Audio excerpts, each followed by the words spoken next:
காளிதாஸ் 2, பரத், பவானி ஸ்ரீ, சங்கீதா இவங்களாம் நடிச்சு ஸ்ரீ செந்தில் டைரக்ஷன்ல இப்போ ரீசெண்டா தியேட்டர் ரிலீஸ் ஆன ஒரு ஸ்டாண்ட் அலோன் சீக்வல் பிலிம் தான் இந்த காளிதாஸ் 2. இந்த படத்தோட ஸ்டோரி என்ன அப்படின்னா, வணக்கம், நான் ஆனந்த். படத்தோட ஸ்டோரி என்ன அப்படின்னா, ஒரு அப்பார்ட்மெண்ட்ல வந்து ஒரு குழந்தை காணாம போயிருந்தாங்க. அப்புறம் கொஞ்ச நாள்ல இன்னொரு குழந்தை காணாம போயிருது. இந்த ரெண்டு கேஸுமே அந்த சர்க்கிள் போலீஸ் ஸ்டேஷனா இருக்கக்கூடிய ஹெட் ஆபீசரான பரத்துக்கு வருது. பரத் வந்து அந்த கேஸ் இன்வெஸ்டிகேட் பண்றப்ப அவருக்கு சில லீட்ஸ் கிடைக்குது. இந்த அபார்ட்மெண்ட்ல இருக்கக்கூடிய சிசிடிவி ஃபுட்டேஜை பாக்குறாரு. ஒரு கேஸ் இந்த மாதிரி மிஸ்ஸிங் அப்படின்னா என்னென்ன மாதிரியான விஷயங்கள் பண்ணுவோமோ அது எல்லாத்தையும் அவர் பண்றாரு. அவருக்கு சில லீட்ஸ் கிடைக்குது. அந்த லீட்ஸை ஃபாலோ பண்ணி அவங்ககிட்ட விசாரிக்கலாம்னு போறப்ப அவங்க எல்லாருமே சூசைட் பண்ணி இறந்துடுறாங்க.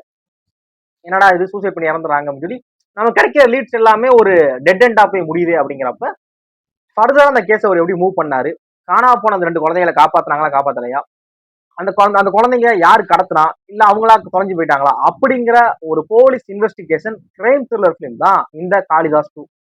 நான் ஆல்ரெடி சொன்ன மாதிரி இந்த படம் வந்து ஒரு ஸ்டாண்ட் அலோன் சீக்வல் பிலிம். அப்படிங்கிறப்ப இந்த படத்தோட ஃபர்ஸ்ட் பார்ட் வந்து 2019 ரிலீஸ் ஆயிருச்சு.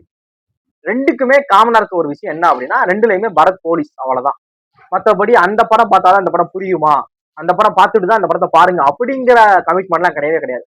அந்த படம் ஒரு தனி கதைக்கலாம், இந்த படம் ஒரு தனி கதைக்கலாம். இப்போ சிங்கம் 1, சிங்கம் 2, சிங்கம் 3 எப்படி இருக்கும்? 3லயுமே போலீஸ் கண்டினியூ ஆகும் கொஞ்சம் விஷயங்கள். ஆனா அது ஒரு தனி ஒரு ஜேர்னியா இருக்கும். இது பார்ட் 2 தனியா இருக்கும், பார்ட் 3 தனி ஒரு ஜேர்னியா இருக்கும்ல. அந்த மாதிரியான ஒரு படமா தான் இருக்கு இந்த படம். அது மாதிரி படத்துல வந்து ஸ்டார்டிங்ல இருந்து படத்தோட எண்டிங் வரைக்குமே அப்படியே அந்த ஸ்கிரீன் பிளே வந்து ஆடியன்ஸை கட்டி போற ஸ்கிரீன் பிளேவா இருக்கு. ஏன் அப்படின்னா படம் ஓப்பனிங்லேயே படம் கதைக்குள்ள போயிருது. ரொம்ப டிலே எல்லாம் பண்ணிக்கல, ஓப்பனிங்லேயே படம் வந்து கதைக்குள்ள போயிருது. யாரு அந்த குழந்தைங்களை கடத்திருப்பா, எதுக்கு அந்த குழந்தைய எப்படி தொலைஞ்சு போனாங்க அப்படிங்கிற அந்த கொஸ்டின் மார்க்கோட தான் ஸ்டார்டிங்ல இருந்து எண்டிங் வரைக்கும் படம் மூவ் ஆகுது. எந்த இடத்துலயுமே படம் வந்து கிரிப்பை விடல.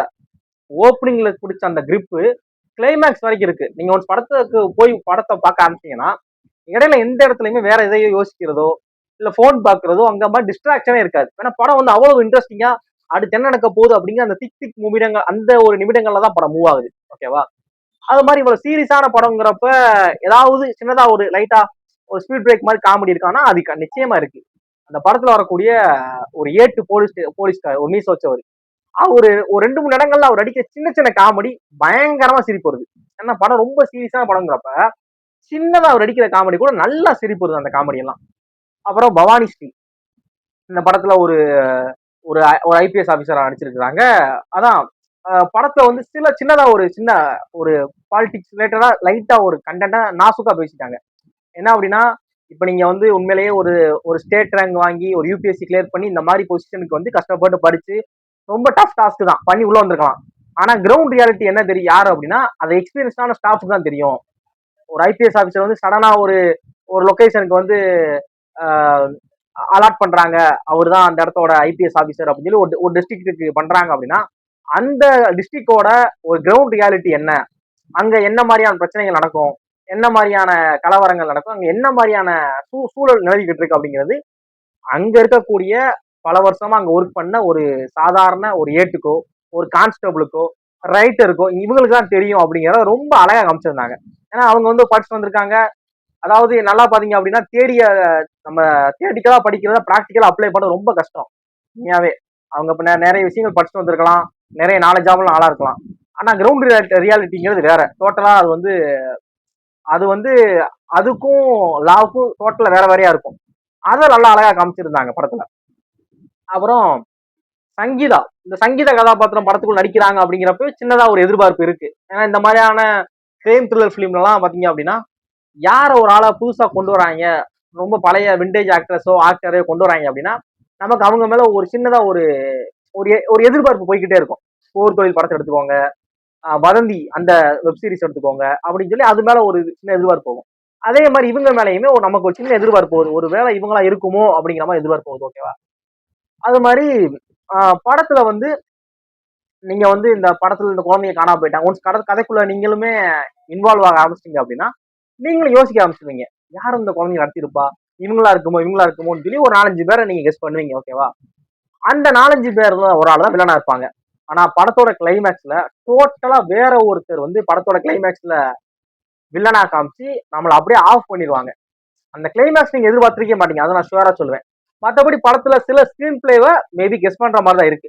ஒரு சில பேர் கெஸ் பண்ணிருக்கலாம். ஏன்னா இது வந்து காலங்காலம் நடக்கிறது தான். ஒரு கிரைம் த்ரில்லர் ஃபிலிம் பாத்தீங்க அப்படின்னா ஓப்பனிங்ல இவங்க தான் அப்படிங்கிற மாதிரி நமக்கு பெருசா நமக்கு எந்த அட்டென்ஷன் காமிச்சிருக்க மாட்டாங்க.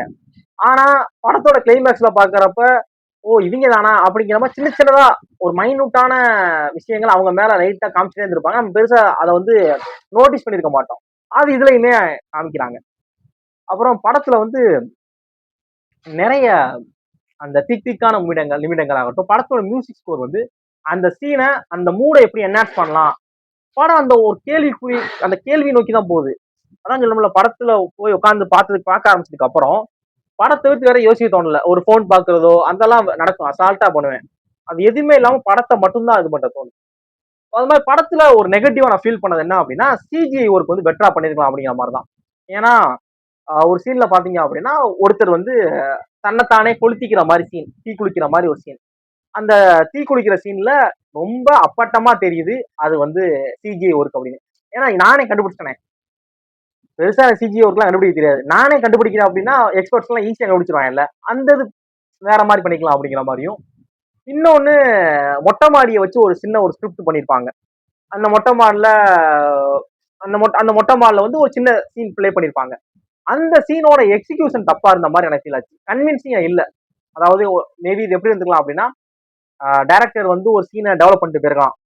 நல்லா எப்பவுமே சொல்லுவாங்க சில டைரக்டர்ஸ், நம்ம நம்ம ஸ்கிரிப்ட் ஒர்க்ல வந்து நம்ம பேப்பர்ல வந்து ஒரு லொகேஷனை எழுதி இப்படி இருக்கணும் இப்படி கொண்டு வரணும் அப்படின்னு ஒரு ஐடியால போவோம். லொகேஷன் போனா அது டோட்டலா வேறையா இருக்கும். நம்ம நம்ம நம்ம நினைச்ச இடத்துல விண்டோ இருக்காது, அது வேற ஒரு இடத்துல விண்டோ இருக்கும். நம்ம நினைச்ச இடத்துல டோர் இருக்காது, கதவு நிலக்கதவு இருக்காது, ஓப்பனிங் இருக்காது. இப்படின்னா அதெல்லாம் நம்ம அந்த இடத்துக்கு ஏற்ற மாதிரி மாத்தணும் அப்படின்பாங்களே. இது வந்து ஏனோ தானம் பண்ண மாதிரி இருந்துச்சு. அது எனக்கு கரெக்டா இல்ல. அது வந்து கன்வின்சிங்கா இல்ல. அந்த ஒரு இது அது சொன்னா அது முக்கியமான ஒரு சீன் சொன்னா ஸ்பாயிலர் ஆயிடும். அதை பெஸ்டா பண்ணிருக்கலாம் அப்படிங்கிற மாதிரி இருந்துச்சு. படத்துல நிறைய முக்கியமான கதாபாத்திரம் நடிச்சிருக்காங்க. பரத், பவானி ஸ்ரீ, சங்கீதா, பிரகாஷ் ராஜ் இருக்காரு. நம்ம நாட்டாம் படத்துல ரெண்டாவது தம்பி வருவார்ல, ஒரு பசுபதி தம்பி ஒருத்தர் வருவார்ல அவரு அப்படின்னு சொல்லி படத்துல நிறைய நல்லா நடிச்சிருக்காங்க.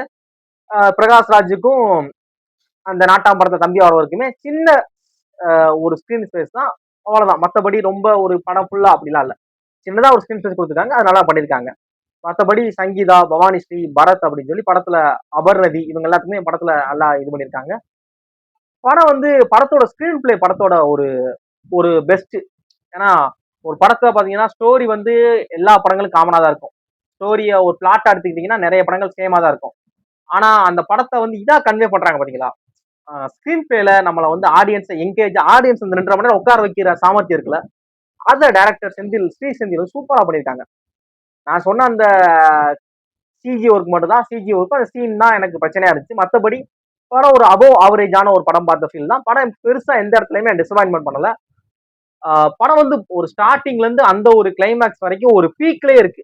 அந்த ஒரு கிரிப்பா படம் போகுது. எந்த இடத்துல அந்த கிரிப் விடல. படம் உங்க நியர்பை தியேட்டர்ல அவைலபிளா இருக்கும். ஒரு ஒர்த்தான ஒரு தமிழ் ஒரு போலீஸ் இன்வெஸ்டிகேஷன் த்ரில்லர் ஃபிலிம் பார்க்கணும்னா இந்த படம் உங்களுக்கானதான். பார்த்துட்டு இந்த படத்தை உங்களோட ஒப்பீனியன் ஷேர் பண்ணுங்க. தேங்க்ஸ் ஃபார் வாட்சிங்.